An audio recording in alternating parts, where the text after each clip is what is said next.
For the Sake of My Children, a novel by Dr. A. Ahmed. This is an intriguing epic story which resonates with love, resilience, courage, and sacrifice. Copyrights. All rights are reserved. No part of this book may be reproduced, stored in a retrieval system, or transmitted in any form or by any means without the prior written permission of the author, except by a reviewer, who may quote brief paragraphs for a review to be printed in a public newspaper, general magazine, school journal, or university article. This novel narrates the life story of an Australian girl who fell in love with a Saudi man. Then she converted to Islam, married her Arab lover, and traveled with him to the Islamic world. This book is a work of fiction, but the entire story is based on a true love affair between a former Christian girl and a Muslim immigrant. All names, characters, places, and events are either the product of the author's imagination or used literary. Therefore, any resemblance to actual people, living or dead, events, or locales is merely coincidental. Chapter 34. Are we heroes or traitors? As soon as she reached the place where she was staying, the angry Australian widow Ershad called her American boyfriend in the Guantanamo Bay detention center and complained about the way the NATO forces dealt with the capture of the Frenchman, who was the most wanted foreign mujahid terrorist leader of the Taliban and al-Qaeda groups.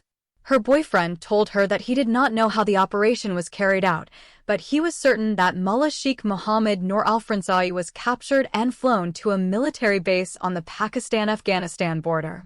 Regarding his American wife, Nadia Noor, the former guard during her solitary confinement in Gitmo prison said that he did not know anything about her. He told her that the arrest of the dangerous terrorist, Mohammed Noor al-Fransawi, was mentioned in the media and that the entire world knew about it. The news of the notorious terrorist's capture brings some relief to the Australian widow Ershad, but she remains concerned for the safety of her American friend Nadia. She knows that if Nadia was killed in the process, she will never be able to forgive herself for the rest of her life.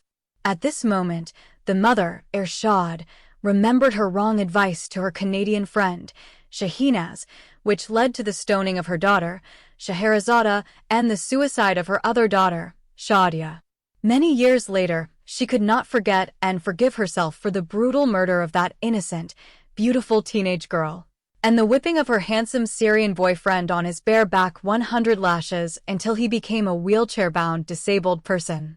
Therefore, if her friend Nadia was killed in those airstrikes, Ershad's memory would be haunted again by the blood of another innocent foreign friend of hers. However, her American boyfriend warned her over the phone not to live among these terrorists after their supreme leader was arrested. He told her that the leaders of al-Qaeda and the Taliban would try to find out who was the informant who revealed the hiding place of their secret leader, Mullah Sheikh Mohammed Noor al-Fransawi. If they found out that she was the mastermind of his capture, they would kill her. Ershad accepted the advice of her American lover and decided to leave the Swat Valley as soon as possible. However, she does not know what to do with the two small sons of her American friend Nadia. After some thinking, she decided to take the two kids and flee from those strongholds of terrorists. Whatever happened to their mother, Ershad does not want these two boys to live there and grow up as terrorists and end up killing themselves along with many innocent people like her sons Abu Bakr and Omar did. Therefore, she went back to her former home, took her American friend's sons, and fled under cover of night. She paid an unemployed Pakistani man and bribed him into pretending to be her husband. The man became incredibly happy when he saw the huge amount of money that the white woman had given him. Therefore, he agreed to make a fake halal marriage contract with her with the help of an imam from a nearby mosque. She told him that she would pay him twice as much if he took her to where she planned to travel with her two sons. Although she married him in paper, Ershad never treated him as her lawful husband or thought of having sex with him. Her fake marriage with him reminded her about the Muhalal husband whom she was forced by her ex-husband Mustafa to marry to legalize her pussy. Until this day, the Australian woman could not erase from her memory the horrific rape she was subjected to by the ugly Muhalal man in her room in front of her Saudi husband. Fortunately, 2 weeks after she fled the strongholds of Islamic terrorists, The Australian widow learned through the media that her American friend Nadia Noor and the 3 other Muslim wives of Mullah Sheikh Mohammed Nur al-Fransawi had been arrested with him and flown to Afghanistan. The U.S. government refused to allow the Afghan authorities to imprison Mullah Mohammed Nur al-Fransawi. Accordingly, the captured terrorist leader was transferred to a prison in the United States. Irshad heard this news after she reached Islamabad city. The news was both a relief and a source of sadness for her. Once again, Irshad thought the CIA agents had not kept their promise to send her friend Nadia home as a hero and not as the wife of a dangerous Muslim terrorist. Because of this, she called her white American boyfriend and asked him to put her in touch with the top CIA agents she had spoken to before. When she spoke to some of these senior agents, Irshad learned that she was entitled to collect $50 million for revealing the hiding place of the notorious French terrorist, alias Mullah Sheikh Mohammed Nur al-Fransawi. Moreover, they assure her that her American friend Nadia will not go to any prison upon her arrival in her native United States, but that she will be received with honor. She is also told that Nadia Noor is likewise entitled to a $50 million reward for cooperating with the U.S. Marines in capturing a dangerous Frenchman who became a top Islamic terrorist leader in Pakistan and Afghanistan. As for the other 3 wives of the French terrorist, they have been handed over to the Afghan police. The evil terrorist Mullah Mohammed Nur al-Fransawi is being held in a maximum security prison in the States awaiting his trial. After revealing these details to her, the CIA agents told the Australian widow to go to the U.S. Embassy in Islamabad and get a free plane ticket and a visa to the States. Then she informed the agents about the 2 sons of her brave American friend, Nadia, and asked to give them 2 passports and 2 visas to enter their mother's homeland, the United States of America. The CIA agents accepted her request and promised to arrange their travel papers as soon as possible. A month later, the Australian widow and her friend Nadia's 2 children arrived in New York. She had delayed her trip until the children of her friend had obtained their travel documents and visas from the U.S. Embassy in Islamabad. At the New York International Airport, they were received by some officials from the government. The representatives informed Irshad that she had been booked into a 5-star hotel for a week. All costs of her stay and other expenses will be covered. However, she is expected to leave the USA in just 1 week. Under no circumstances can she extend her stay for more than 7 days. They also handed to the Australian woman Irshad Al-Shamari a check for $50 million at the same international airport when she landed with the 2 children. About the 2 sons of her American friend Nadia Noor, they promised to transfer them to their mother, who at that time lived with her parents in the city of Chicago. The Australian widow Irshad was disappointed by the restrictions the U.S. government placed on her residency. She has a 6-month visa issued to her in Islamabad by the U.S. Embassy. Why don't they want her to stay more than 7 days? She expected to be greeted with wreaths and honors. She thought there would be media coverage of her arrival at New York International Airport, but then she found out that they did not even want her to stay more than a week on American soil. They refused to let her take her American friend's 2 children to their mother. Why don't they want her to meet her friend and spend 6 months in the U.S.? During her journey from Islamabad to New York, Irshad made many plans and had many sweet dreams. She planned to stay in the United States and compete with the Canadian government for custody of her 6 children. She even expected the U.S. government to help her get her children back. She also wants to meet her American friend Nadia Noor and spend quality time with her. Alas, all those plans and dreams vanished on her arrival at New York International Airport. The Australian woman realized that if she followed the dictates of the American government, her name would be associated with terrorists forever. Wherever she goes, she will be treated as a treacherous and evil Muslim woman and is always described as the wife of a notorious Arab terrorist Muslim man. Even the name of her American friend Nadia will always stink with the reputation of being the wife of the evil terrorist leader who has ever been at the surface of the earth, and in his wickedness, he comes after God's alleged prophet Muhammad and Osama bin Laden. Her children will be treated badly wherever they go and whatever they become in American society. The Australian widow, Irshad, believed that the CIA expected her and her American friend, Nadia, to be satisfied with the massive amounts of money they gave them. For Irshad, her dignity and reputation are more precious than silver and gold.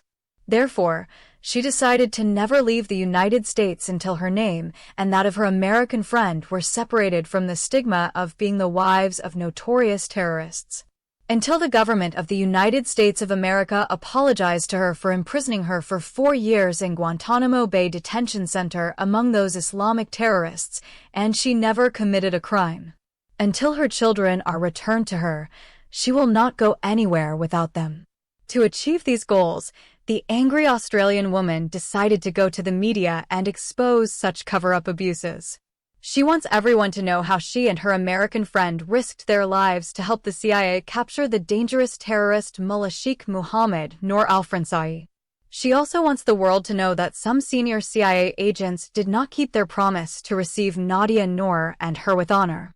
Instead of giving them credibility, the CIA agents attributed it to 2 cowardly Western women who refused to be named for fear of terrorists. Moreover, she would like the Americans to know that rather than allowing her to stay 6 months in their country, the CIA agents wanted her to return to her native Australia as soon as possible. As if her extended stay of more than a week on American soil might lead to something more terrible than the cowardly terrorist attacks of September 11th. Chapter 35. The First Controversial Speeches of Irshad. The widowed Australian Irshad Al-Shamari found the New York Times contact number in her phone book at the front desk of her hotel. She tried several times to speak to someone, but each time her call was forwarded to the answering machine registered to the phone. Irshad learned from that recorded message that her call might not be answered for an exceedingly long time. She worries that if she leaves a message, they might not get back to her for weeks. She looked for other newspapers, but got the same response. After that, she started searching for some TV channels. Most of the popular channels such as CNN and Fox News suffer from the same problem. As a result, the Australian widow Irshad Al-Shamari is about to give up the idea of exposing the CIA agents who failed to keep their promise to her and her American friend Nadia Noor, but suddenly an idea popped into her mind, and she decided to work on it. She felt as if the idea was a heavenly revelation inspired by the Holy Spirit to her. She decides to head to the nearest police station and file a complaint against these CIA agents who have disappointed her and her American friend. She expected the police to either consider her a fraud and kick her out or take her complaint seriously and act on it. Either way, she understood that this was her last open option. However, the American police did not respond as the Australian Irshad had expected. They did not expel her and did not accept her complaint. They first asked her to provide evidence that she was behind the arrest of the notorious Muslim terrorist leader, Mullah Sheikh Mohammed Noor al-Fransawi. At first, Irshad tried to prove her claim by showing her air ticket and American visa from Islamabad to New York issued to her by the U.S. Embassy in Pakistan. The police told her that the ticket did not show that it was issued by whom and who paid for her air ticket. A visa can even be issued to anyone who has received permission to enter America. The Australian woman Irshad would have given up on her plan to sue the CIA office and return to her hotel if it were not for a second thought popped into her mind out of nowhere. She shouted her thoughts as loudly as she could as if she were afraid it might fade out of her mind at any moment. She showed the police a copy of the $50 million check she had received from the U.S. government as a reward for revealing the hiding place of the dangerous foreign terrorist Mullah Sheikh Mohammed Noor al-Fransawi. Consequently, the U.S. police found it difficult to dismiss her complaint. In the United States, police officers love nothing more than publicity. Therefore, once Irshad filed her complaint against some top CIA agents who refused to fulfill their promise to honor her and her American friend Nadia, the matter leaked to the media. All the newspapers, magazines, and TV channels that Irshad could not have been able to contact before reported her grievance on their front pages, and it became breaking news on every television channel in America. It was broadcast by CNN and Fox News. Other international channels such as BBC World News TV, Al Jazeera Satellite Channel, Al Arabiya TV, Radio Monte Carlo and France 24 also picked up the news and circulated it around the world. Accordingly, the Australian widow, Ershad, was interviewed by several journalists and other broadcasters after news of her complaint reached the American tabloid media. Accordingly, overnight the Australian woman Ershad Al-Shamari became famous, and everyone in the media and everyone wanted to meet and talk to her. Some human rights activists, women's rights activists, American feminists, high school teachers, and university professors approached her and conducted interviews with her. She was praised for her courage and willingness to help the American Marines and other NATO troops in a dangerous place like Swat Valley in Pakistan, where there are strongholds of Islamic terrorists. At first, Ershad is unwilling to reveal to the media her tragic past life in the Muslim world. She just focused on her recent problem with the CIA. Some media professionals from Canada and Australia connected the dots and got to know who Ershad was. They revealed to the outside world that her late Saudi Muslim husband was among those 19 Muslim terrorists who took part in the cowardly attacks on New York on September 11, 2001. This subsequent information made her case sensational news and prompted the media to pressure the CIA to answer many urgent questions. And pressing. Why did the CIA imprison the Australian woman for 4 years in Guantanamo Bay Detention Center for not committing any crime other than marrying a Muslim man? Why did the Canadian authorities deprive her of her 6 children? Why did the CIA agents who paid her a bounty of $50 million ask her to leave America in a week's time? Why was she not received as a hero and not as the wife of a terrorist as promised by them? Why was she not praised and honored for revealing the hideout of the notorious terrorist Mullah Sheikh Mohammed Nur al-Fransawi? These questions gave the U.S. government and the Canadian government real nightmares.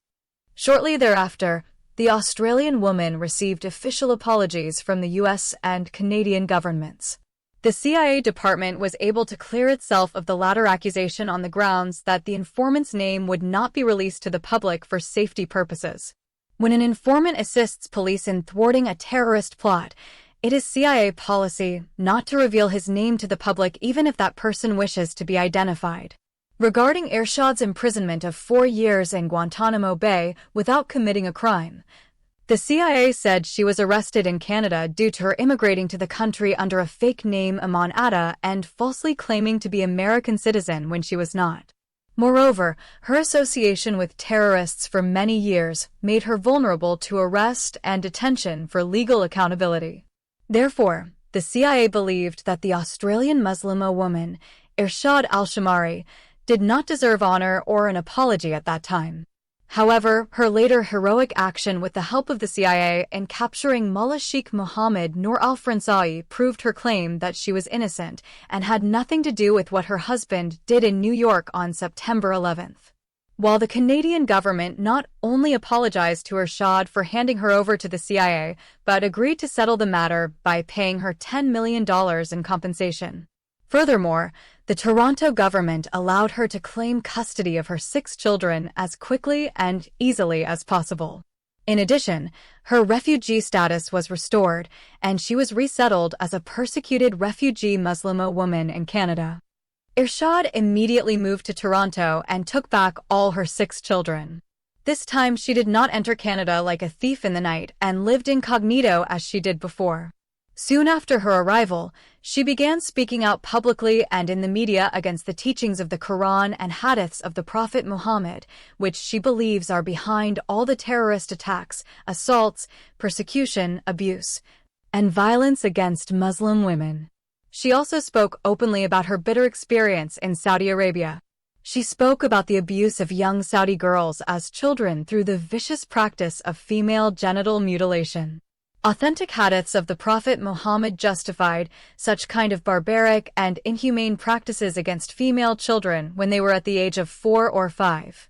The Australian woman also referred to the case of her eldest daughter, Aisha, who was subjected to such brutal procedure of FGM when she was 4 years old. The same practice of circumcision was carried out on her other 2 daughters in Afghanistan against her wishes. She also spoke about the evil practice of child marriage of small Muslim girls, which is also based on the hadiths of the Prophet of Islam, as well as a verse from the Quran, in Surah Al-Talaq 65, verse 4. Irshad gave the example of the Prophet Muhammad's scandalous marriage to the child daughter of his friend Abu Bakr, whom he married when she was 6 years old, raped her, and began physically abusing her when she was 9 years old. Her daughter, Aisha, was also married at the age of 10 to an old Afghani man without her mother's knowledge or consent. The Muslim man who married her is 70 years old, and that is older than her grandfather. She also showed the scars of severe beatings on her body at the hands of her late Muslim husband, who had been brutally beating her and violating the sanctity of her body in abnormal and humiliating sexual ways over a period of 7 years.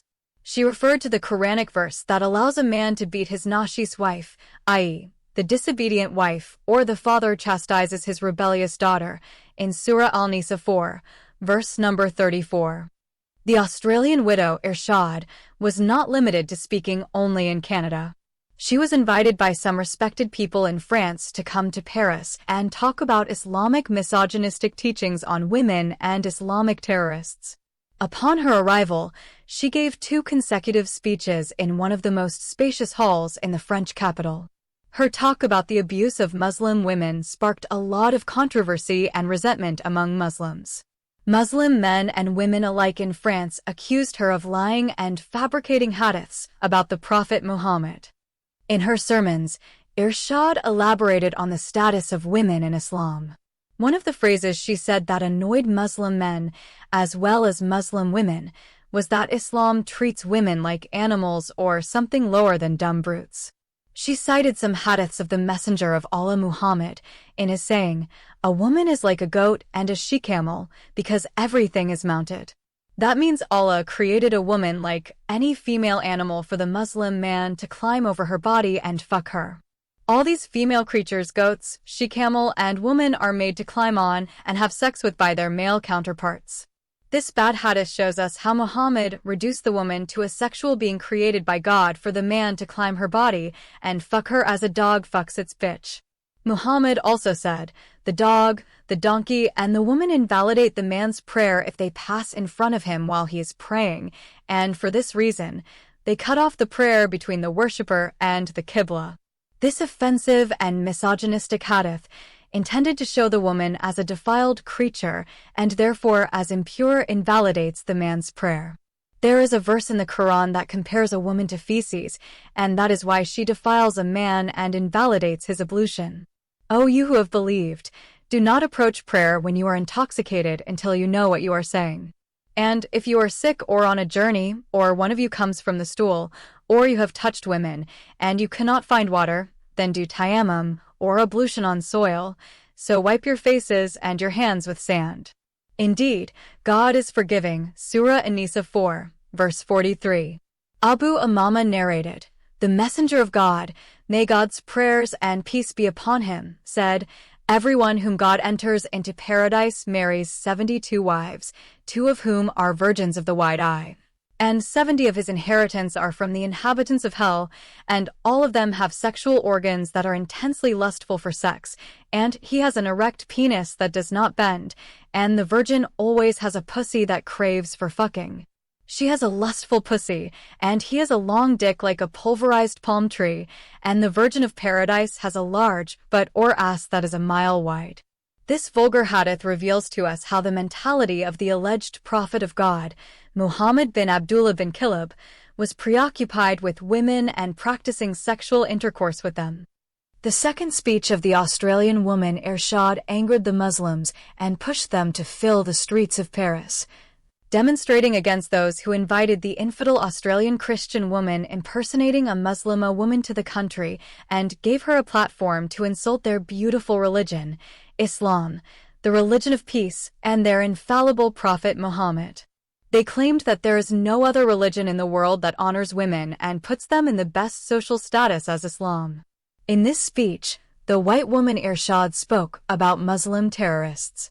According to her, The Muslim terrorist is a hopeless case because he was indoctrinated by the verses of the Quran and hadiths of the Prophet Muhammad, which made him an extremely dangerous creature for humanity. It is impossible to convince a Muslim terrorist that he is wrong. The Muslim terrorist is true and loyal to his religion, and everything he does is justified by citing religious authority based on the teachings of the Quran and the hadiths of his prophet. The Sudanese Muslim scholar, Dr. Ahmed Al-Mustafa Al-Dali said in one of his radio programs that he broadcasts every Sunday from Washington, USA, "No Muslim scholar can dare say that Osama bin Laden is not a true Muslim." According to Dr. Al-Dali, Osama bin Laden practiced Islam as taught by the Prophet Muhammad to the Muslim community in the 7th century AD. Another white Australian woman who converted to Islam and became committed to the true teachings of the Quran and Hadith said, "The Taliban Muslims practice the pure and true form of Islam taught by the Prophet Muhammad to his early followers and so untainted by subsequent generations of Muslim leaders and scholars." The same white foreign woman faithful to her Islamic religion said the war on terror is the war on Islam. This means that she understood that Muslim terrorists are the true followers of Islam. The so-called terrorists of ISIS, Al-Qaeda, the Taliban, Boko Haram, and the Muslim Brotherhood practice their religion the way their Prophet Muhammad wanted them to do. The so-called Prophet of God taught his Muslim followers to hate Jews and Christians and not to allow them to hold any leadership positions, and called them brothers of apes and pigs. According to the Prophet's command to his followers, whenever a Muslim meets a Christian or a Jew on the road, he is not supposed to greet him, but he must try to make it difficult for him to walk down the street. Therefore, Islam requires a true Muslim to curse Jews and Christians and consider them to be descendants of apes and pigs, as the Prophet Muhammad did. According to Islamic law, Jews and Christians are not allowed to own weapons and marry Muslim women, but Muslim men can marry Jewish and Christian women. Jews and Christians were not allowed to ride horses or camels. They were the two noble animals in Muhammad's time. Christians living in the Middle East or North Africa are not allowed to build new churches in Muslim countries or to repair their existing churches. Likewise, Jews and Christians must wear humiliating clothes that distinguish them from Muslims, cut the front hairs of their heads, walk in the streets with half-closed eyes, and accept abuse and mistreatment by Muslims on the roads. They should have low doors in their homes with no lights on them. They are not allowed to preach their religions to Muslims, while Muslims must force their religion on them if they refuse to accept Islam or pay the jizya. If a Muslim becomes a Christian, must be killed as an apostate, whereas if a Christian becomes a Muslim, must receive money from the Islamic treasury. Likewise, a Muslim man is allowed to marry a Christian woman, while a Christian man is not allowed to marry Muslim a woman. According to Irshad, the best way to deal with the Muslim terrorist is to eliminate him. He is like a cancer that, if it is not removed, affects other parts of the body. She also believes that a Muslim terrorist is more dangerous if he is captured and imprisoned. He will pass his incurable contagious disease onto other prison inmates who are either Christians, atheists, or agnostics. It has become a common phenomenon in Western countries, especially in the United States.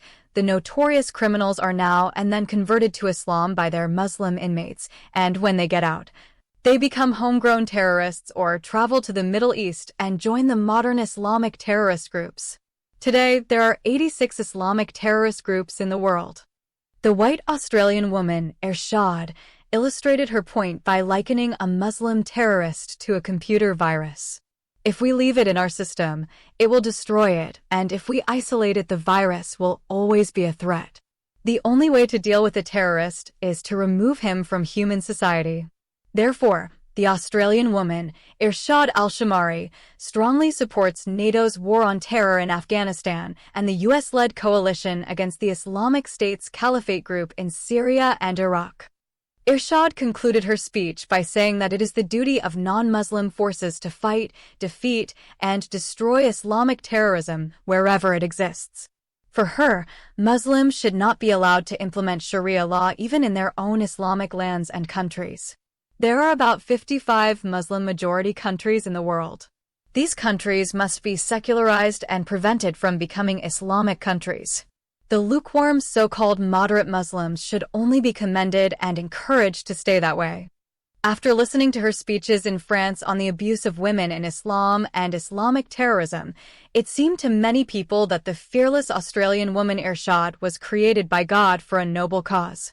No one in the history of humankind dared to challenge or question these Islamic beliefs without finding himself fighting with his hands and teeth against the great Satan, who is called in Arabic the damned Iblis. For more than 14 centuries, the world has been terrorized and feared by the Islamic teachings of terrorism and the law of apostasy.